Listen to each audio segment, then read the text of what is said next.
Hello friends, आज की इस वीडियो में हम देखने वाले हैं पृथ्वी की आंतरिक संरचना के ऊपर टॉप 20 क्वेश्चंस। इसके पहले मैं आप लोगों को बता दूं कि पृथ्वी की आंतरिक संरचना की जो थ्योरी वाला वीडियो था वो मैं पढ़ा चुका हूं। तो ये वीडियो अगर आप देख रहे हैं तो इसके पहले आप पहली पार्ट जरूर देख लें, जिसमें मैंने पृथ्वी की आंतरिक संरचना के बारे में बहुत डिटेल में बताया आपको। तो वो वीडियो देख ले, ऊपर मैं आई बटन पे उसको लिंक दे दूंगा, वहां से भी आप देख सकते हैं। नीचे डिस्क्रिप्शन बॉक्स में भी मैं लिंक दे दूंगा, वहां से वो वीडियो जरूर देख लीजिए, क्योंकि वो वीडियो देखे रहेंगे तभी आज के जो क्वेश्चंस मैं बताऊंगा वो समझ पाएंगे और इन क्वेश्चंस का आंसर दे पाएंगे। तो चलिए दोस्तों, पढ़ना शुरू करते हैं।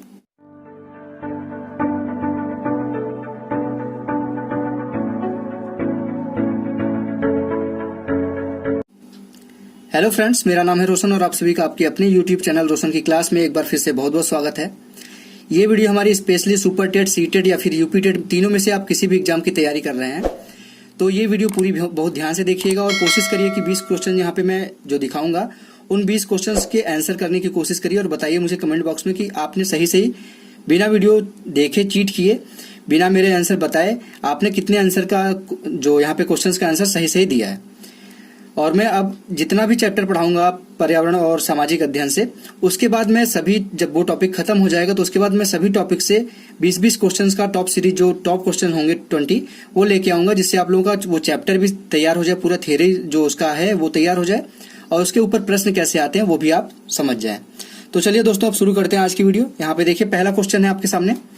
पहले क्वेश्चन का आंसर दीजिए, वीडियो रोक लीजिए और इसका आंसर देने की कोशिश करिए कि पृथ्वी की आंतरिक संरचना के संबंध में सर्वाधिक महत्वपूर्ण जानकारी का स्रोत है। इस चारों ऑप्शंस में से कौन सा ऑप्शन आपके हिसाब से सही होगा? क्योंकि मैं पहले वीडियो में बता चुका हूं कि जो पृथ्वी की आंतरिक संरचना का हमको जानकारी जो पता चली, वो उसमें महत्वपूर्ण योगदान निभाया था हमारे भूकंपी तरंगों ने। तो जो इस क्वेश्चन का आंसर होगा बी ऑप्शन होगा। उसमें मैंने बताया था कि भूकंपी तरंगे होती हैं पी और एस, जिसको हम पृथ्वी के अंदर प्रवाहित करते हैं, तो उसमें से हमको पता चलता है कि पृथ्वी की आंतरिक संरचना किस प्रकार से है। तो इस क्वेश्चन का आंसर है बी ऑप्शन, भूकंप विज्ञान। अब दोस्तों देखिए, यहाँ पे दूसरा क्वेश्चन आपके सामने है। इसमें आपको बताना है कि भूगर्भ में तापमान वृद्धि का कारण है। आप सभी को पता है कि जैसे कि पृथ्वी के नीचे बढ़ते जाएंगे तो आपका तापमान भी बढ़ता जाता है, दबाव भी बढ़ता है और घनत्व भी बढ़ता है नीचे बढ़ते समय। तो आपको बताना है कि जो यहाँ पे तापमान जो वृद्धि होती है नीचे जाते समय पृथ्वी की गहराई में जैसे जैसे बढ़ेंगे, वो किसके कारण होता है? दबाव के कारण होता है, या फिर रेडियो सक्रिय पदार्थों के विखंडन के कारण होता है, या फिर दबाव और रेडियो सक्रिय पदार्थों के विखंडन दोनों के कारण होता है, या फिर इनमें से कोई नहीं? तो दोस्तों, इस क्वेश्चन का आप आंसर बताइए मुझे कमेंट बॉक्स में। वीडियो रोक लीजिए, इसके बाद इसका आंसर दीजिए। तो दोस्तों, अब मैं बता दूं आप लोगों को कि इस क्वेश्चन का जो आंसर होगा दबाव भी है और रेडियो सक्रिय पदार्थों के विखंडन दोनों के कारण होता है, यानी कि हमारा ऑप्शन जो है वो सी ऑप्शन सही हो जाएगा। यहाँ पे लिखा गया है उपयुक्त दोनों, यानी कि ऊपर के जो दोनों ऑप्शन है ए बी, वो दोनों सही हैं। अब दोस्तों देखिए, तीसरा प्रश्न यहाँ पे आपके सामने है। धरातल से भूगर्भ की ओर जाने पर गहराई के साथ तापमान वृद्धि की दर क्या है? यानी कि जैसे जैसे आप नीचे जाएंगे तापमान किस हिसाब से बढ़ता है। तो मैंने पहली वीडियो में आपको बताया, अगर आपने पहली वीडियो ध्यान से देखी है तो इस क्वेश्चन का आंसर बहुत सरल है। बस थोड़ा सा कंफ्यूज करने के लिए यहाँ पे मीटर और फीट में दे दिया गया है सारी चीजों को, तो इससे आप कंफ्यूज मत होइएगा। जैसे जैसे आप पृथ्वी के नीचे बढ़ते जाएंगे, 32 मीटर नीचे जाने पे 1 डिग्री सेंटीग्रेड तापमान बढ़ता जाता है। तो इस क्वेश्चन का सही आंसर हो जाएगा सी ऑप्शन। आशा करता हूं आपको तीनों क्वेश्चन समझ में आ गए होंगे दोस्तों। अब देखते हैं चौथा क्वेश्चन। चौथा प्रश्न देखिए आपके सामने है। पृथ्वी का जो क्रोड है, इसको कोर कहते हैं, जो कोर होता है सबसे अंदर का भाग होता है पृथ्वी का, उसको हिंदी में क्रोड कहते हैं। निम्नलिखित में से किस एक से बना है? यानी कि चारों ऑप्शंस में से आपको बताना है कि पृथ्वी का जो कोर है, सबसे अंदर का हिस्सा, वो निम्नलिखित में से चारों ऑप्शंस में से किससे बना हुआ है? तो यहाँ पे दोस्तों इस क्वेश्चन का सही आंसर है डी ऑप्शन। जो पृथ्वी का कोर होता है वो लोहा और किससे बना होता है? एक इसके साथ और कौन सा पदार्थ होता है? निकिल होता है। तो लोहा और निकिल से पृथ्वी का कोर बना होता है। इस चीज को याद रखिएगा आप। चौथे क्वेश्चन का आंसर है आपका डी ऑप्शन। अब पांचवा क्वेश्चन देख लेते हैं। पांचवा क्वेश्चन देखिए, यहाँ पे पूछ रहा है, सियाल, सीमा तथा नीफे के रूप में भूगर्भ का विभाजन किसके द्वारा किया गया है? यानी कि अभी जो हम पढ़ते हैं कि पृथ्वी की जो परतें हैं वो मुख्य रूप से 3 परतों में विभाजित किया गया है, सियाल, सीमा और नीफे।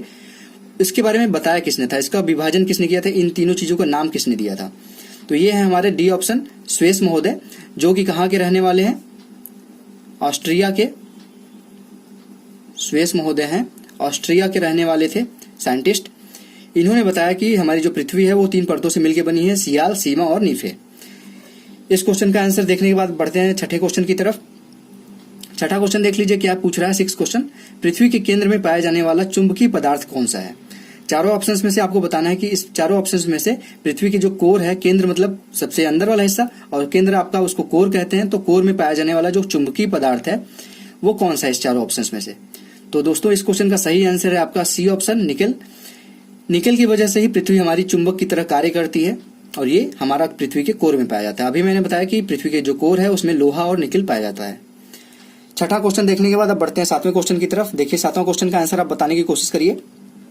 बहुत ही आसान है, पहली वीडियो आपने देखी होगी तो इसको बता देंगे आप। क्वेश्चन देखिए, पृथ्वी के 3 सकेंद्री परतों में से ऊपर से दूसरी परत का नाम क्या है। 3 परतें हैं, ऊपर एक परत होगी, एक बीच में परत होगी, एक नीचे परत होगी सबसे केंद्र में। तो आपको बताना है कि जो बीच में परत है, ऊपर से दूसरी परत है, उसका नाम क्या है। तो सबसे पहले आपको पता है कि सबसे जो पृथ्वी का सबसे ऊपरी परत है उसको कहते हैं सियाल। ठीक, ये पृथ्वी का ऊपर वाला परत है। उसके बाद जब पृथ्वी सियाल के 30 किलोमीटर नीचे जाते हैं तो हमारा आता है, क्या आता है, सीमा। ठीक, सीमा। और उसके बाद जब केंद्र में बढ़ते हैं, केंद्र की तरफ, तो क्या आता है हमारा, नीफे।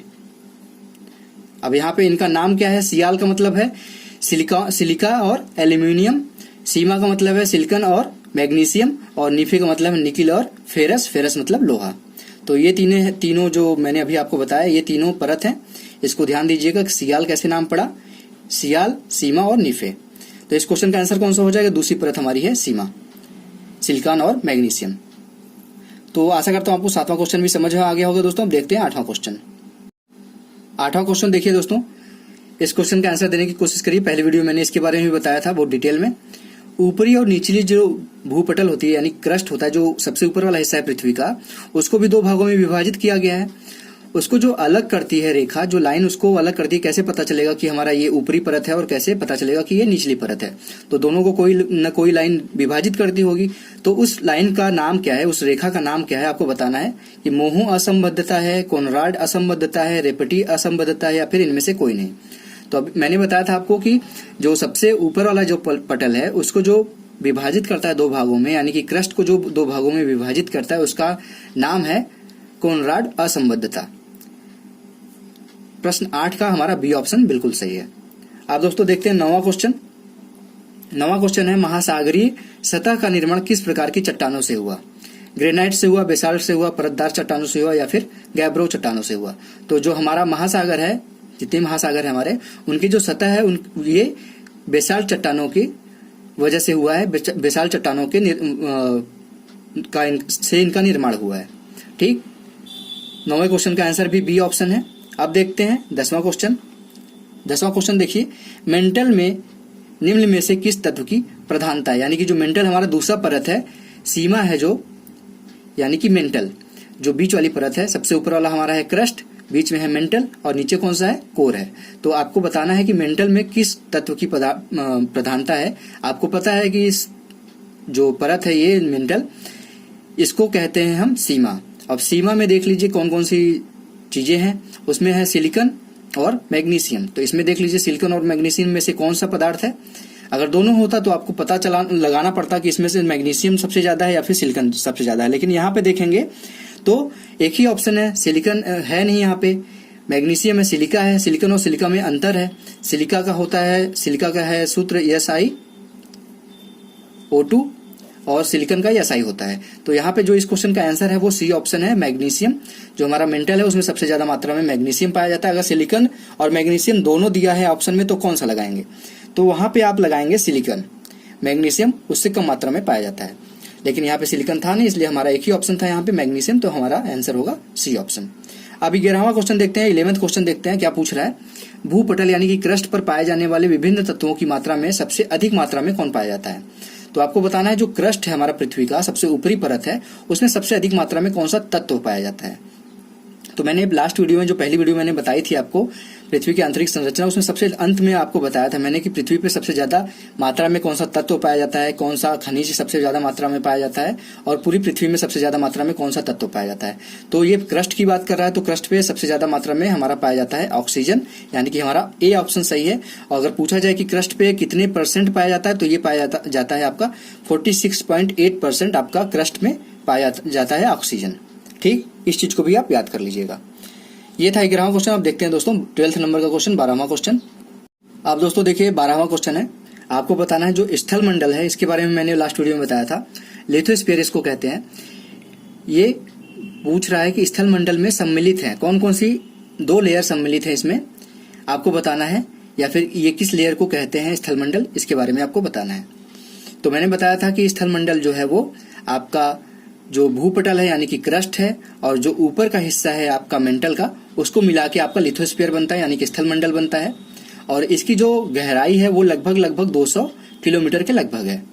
तो इस क्वेश्चन का आंसर क्या हो जाएगा, स्थल मंडल निम्न में से सम्मिलित है किसमें, ऊपरी भूपटल और निचली भूपटल तथा ऊपरी मेंटल, यानी कि पूरा का पूरा जो भूपटल है और ऊपर वाला हिस्सा है जो मेंटल का, उसको मिला के आपका स्थल मंडल बनता है।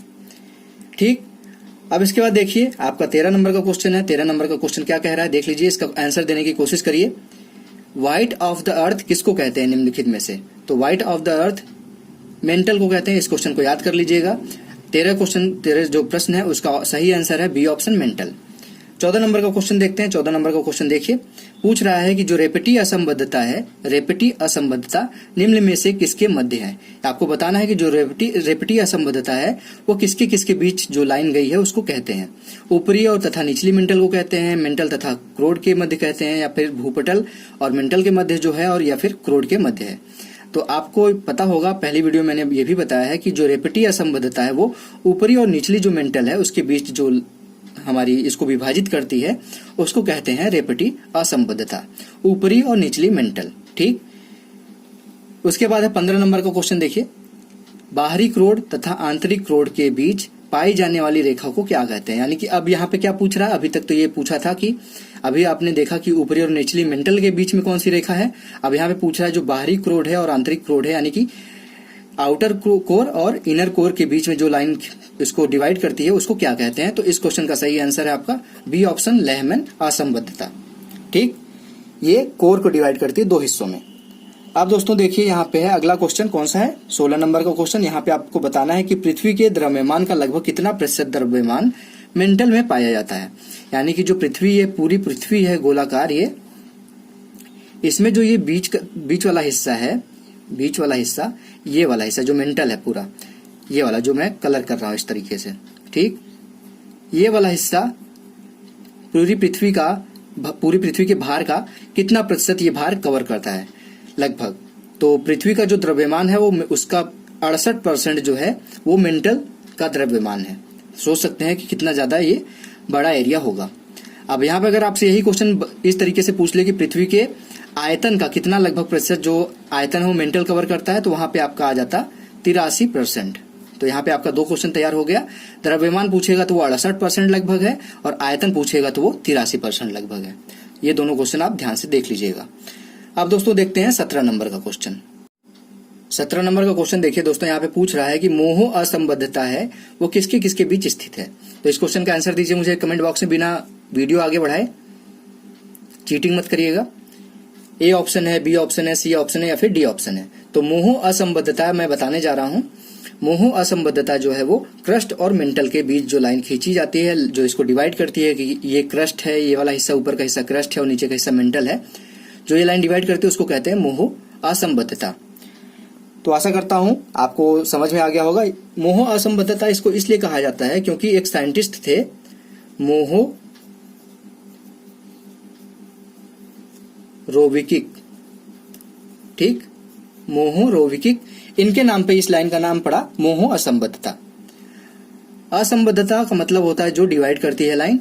यहाँ पे इस क्षेत्र में जो असंबद्धता वाला क्षेत्र होता है, यहाँ पे आपका दोनों जो लेयर है, जैसे यहाँ पे आपका क्रस्ट और मेंटल को डिवाइड करता है मोह असंबद्धता, तो जो मोह असंबद्धता का जो एरिया होगा वहां पे क्रस्ट के भी जो गुण होंगे वो भी पाए जाएंगे और मेंटल के जो गुण होंगे वो भी पाए जाएंगे। दोनों के गुण यहाँ पे आपस में पाए जाएंगे। ये था 17 नंबर का क्वेश्चन। अब देखते हैं दोस्तों 18 नंबर का क्वेश्चन। समस्त पृथ्वी में सबसे अधिक मात्रा में कौन सा पदार्थ तत्व पाया जाता है। तो अभी मैंने बताया था कि जो क्रस्ट है उस पे सबसे ज्यादा मात्रा में तत्व कौन सा पाया जाता है, लेकिन यहाँ पे आप देखिएगा ध्यान से, इस क्वेश्चन को आप ध्यान से देखिए, क्योंकि इस क्वेश्चन में आपको बचने का मतलब कंफ्यूज होने के कई तरीके हैं। यहाँ पे आपसे संपूर्ण पृथ्वी, जैसे यहाँ पे पूछ लिया समस्त पृथ्वी में, यानी कि पूरी पृथ्वी में, इसी को बना दिया था। अभी पहले मैंने आपको क्वेश्चन दिखाया, वो पूछा था कि क्रस्ट पे सबसे अधिक मात्रा में तत्व कौन सा पाया जाता है। उसके बाद एक और यहाँ पे है कि क्रस्ट पे सबसे अधिक मात्रा में खनिज कौन सा पाया जाता है। तो एक ही क्वेश्चन को कई तरीके से बनाया जा सकता है, बस उसके ऑप्शन अलग अलग हो जाएंगे, आंसर अलग अलग हो जाएगा। क्योंकि एक जगह खनिज की बात हुई है क्रस्ट पे, एक जगह क्रस्ट पे आपका तत्व की बात हुई है, और ये वाला क्वेश्चन पूछ रहा है कि समस्त पृथ्वी में। तो समस्त पृथ्वी में सबसे ज्यादा मात्रा में क्या पाया जाता है? लोहा पाया जाता है। और ये कितना प्रतिशत पाया जाता है? ये 35% जो है पृथ्वी में लोहा पाया जाता है। अब पूछा जाए कि दूसरे नंबर पे सबसे ज्यादा जो पूरी पृथ्वी है उसमें दूसरे नंबर पे सबसे ज्यादा मात्रा में तत्व कौन सा पाया जाता है? तो वो ऑक्सीजन है। ये कितना पाया जाता है? लगभग 30%। ठीक, सबसे ज्यादा लोहा 35%, ऑक्सीजन 30%। ठीक है, तो 18 नंबर का क्वेश्चन का आंसर होगा लोहा। अब देखते हैं 19वां क्वेश्चन। 19वां क्वेश्चन पूछ रहा है कि भूपटल मुख्य रूप से किन चट्टानों से बना है, यानी कि जो हमारा क्रस्ट है वो किन किन चट्टानों से मिलकर बना है। तो इस क्वेश्चन का सही आंसर है अवसादी और ग्रेनाइट चट्टानों से मिलकर हमारा भूपटल बना है। यानी कि क्रस्ट है जो हमारा पृथ्वी का ऊपरी हिस्सा है, लगभग इसकी जो औसत गहराई है वो 30 किलोमीटर है। ये आपका अवसादी और ग्रेनाइट चट्टानों से मिलकर बना है। अब देखते हैं 20वां प्रश्न। मेंटल की गहराई कितने किलोमीटर तक है? आपको बताना है कि जो मेंटल है वो कितने किलोमीटर नीचे तक पृथ्वी में पाया जाता है। 5150 तक पाया जाता है, या फिर 2900 किलोमीटर तक पाया जाता है, या फिर 100 किलोमीटर तक पाया जाता है, या फिर 30 किलोमीटर तक पाया जाता है। तो अभी मैंने आपको बताया कि जो क्रस्ट है वो उसकी जो औसत गहराई है वो 30 किलोमीटर, तो क्रस्ट की बात हो गई। लेकिन यहाँ पे पूछ रहा है मेंटल की बात, तो मेंटल जो है वो उसकी गहराई जो है वो 2900 किलोमीटर तक है। 2900 किलोमीटर नीचे तक पृथ्वी के मेंटल पाया जाता है। अब यहाँ पे जो यहाँ पे दिख रहा होगा आपको एक ऑप्शन, पहला ऑप्शन 5150। तो यहाँ पे 5150 इसलिए मैंने यहाँ पे ऑप्शन रख दिया था क्योंकि मैं इसके बारे में भी आपको बताना चाह रहा था। 5150 यानी कि 2900 से लेके 5150 किलोमीटर तक जो गहराई पाई जाती है वो क्या पाया जाता है? ऊपरी क्रोड। जो ऊपरी कोर है, ऊपरी जो कोर है, दो हिस्सों में विभाजित किया गया कोर को, एक निचला कोर और एक बाह्य कोर। तो जो बाह्य कोर है, ऊपरी कोर है, वो आपका 2900 किलोमीटर से लेके 5150 किलोमीटर तक फैला है। और ये खास बात इसकी क्या है? पूरी पृथ्वी में एक यही एरिया है जो ऊपरी कोर है, ये आपका द्रव अवस्था में है। ठीक, तो आपके ये 2-3 क्वेश्चन एक क्वेश्चन से तैयार हो गए। तो आशा करता हूँ आपके लिए आज का ये 20 क्वेश्चन, टॉप 20 क्वेश्चन ये पूरे हो गए आपके लिए। आशा करता हूँ आप 20 के 20 क्वेश्चन देखे होंगे, और अगर अभी तक आपने वीडियो देखा तो आप लोगों का बहुत बहुत धन्यवाद। और आप लोगों का कम से कम एक टॉपिक आज आप लोगों का तैयार हो गया, पृथ्वी की अंतरिक्ष संरचना। और मैं गारंटी लेता हूं कि इससे बाहर बहुत ज्यादा क्वेश्चन नहीं आएगा। अगर आएगा भी तो वो आपके एग्जाम के लेवल का नहीं होगा कि सुपर टेट, सी टेट या फिर यूपी टेट की आप तैयारी कर रहे हैं, तो उसके लिए इतना ही लेवल बहुत ज्यादा है। तो पूरा यहाँ अगर 20 क्वेश्चन आप देखते हैं और पहली वीडियो देखते हैं जिसमें मैंने डिटेल में बताया पृथ्वी की अंतरिक्ष संरचना की थियरी बताई है, सारी चीजें, अगर दोनों वीडियो देख लेते हैं तो आपका एक टॉपिक आज तैयार हो गया दोस्तों। तो आशा करता हूँ आपको आज की वीडियो पसंद आई होगी। अगर पसंद आई है तो प्लीज दोस्तों इस वीडियो को लाइक कर दीजिएगा। रेगुलर इंटरवल पे मैं आप लोगों के लिए अब यहाँ पे वीडियो लाता रहूंगा, जिसके लिए आप सिर्फ इतना काम करिए कि रोशन की क्लास यूट्यूब चैनल को सब्सक्राइब कर लीजिए और साथ ही साथ बेल आइकन पे भी क्लिक कर दीजिए, जिससे मैं आप लोगों के लिए कोई वीडियो यहाँ पे अपलोड करता हूँ तो उसकी नोटिफिकेशन आप तक पहुंच जाए। तो दोस्तों मिलते हैं नेक्स्ट वीडियो में, तब तक के लिए आप लोगों का बहुत बहुत धन्यवाद। जय हिंद, वंदे मातरम।